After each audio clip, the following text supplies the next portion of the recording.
one of the most powerful phrases that has embedded in my mind that just got refreshed recently on a podcast that I was doing with Malcolm Harkins is the equation that goes trust is a combination of character and competence.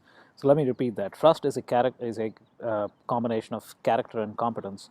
Now, the reason I found this so compelling is there is an abundance of competence, right? Especially in cybersecurity, which is really where I come from.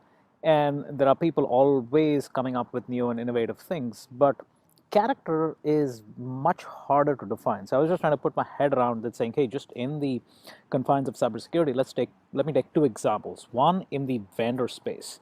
So in the vendor space, one of the most prevalent issues is really bugs, right? And CVEs to be precise, where vulnerabilities are exposed either internally or through white hat hacking. And then you get into this phase of actually fixing the bug. And it could take anywhere from a day to a week to a month or even longer sometimes.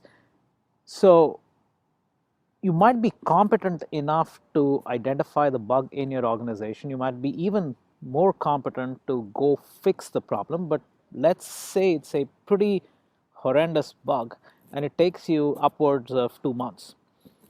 So the character of the organization that comes into play is when in that period of 2 months, what do you do? Do you tell customers? Because assume you're a large organization and you have hundreds of thousands of customers who are already exposed to this horrendous bug. Do you have a responsibility to let them know that they're exposed, even if you don't have a patch? So that, again, pause for thinking as to what it is when it comes to building trust with customers as it relates to character from a vendor space. Now, switching gears, putting on the hat of a CISO, increasingly they're also taking on the role of chief privacy officers, is asking the question of what data is being collected of your customers. Do they know the data is being collected? Is there an opt out for them? And is there a way they can tell you to stop collecting the data and transfer the data back to them? Now, yes, we have regulations like GDPR and CCPA, but I'm not talking about regulations. I'm talking about doing the right thing. And yeah, you could be CCPA compliant, but I'll tell you my own experience with CCPA as a California consumer is absolutely horrendous.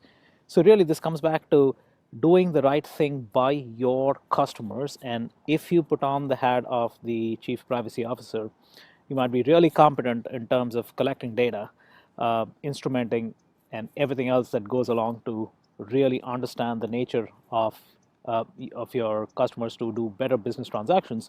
But when it comes to character, when it comes to actually connecting with your customers and giving them the rights in a way it's actually understandable, and I reiterate, understandable and actionable, then your character elevates. So I'll just stop over there because I thought this whole equation of trust is equal to character and competence is something that I found to be really powerful, and hope it's something that gives you pause for thought and maybe find a way to imbibe that in your own work and home. Thanks. Bye.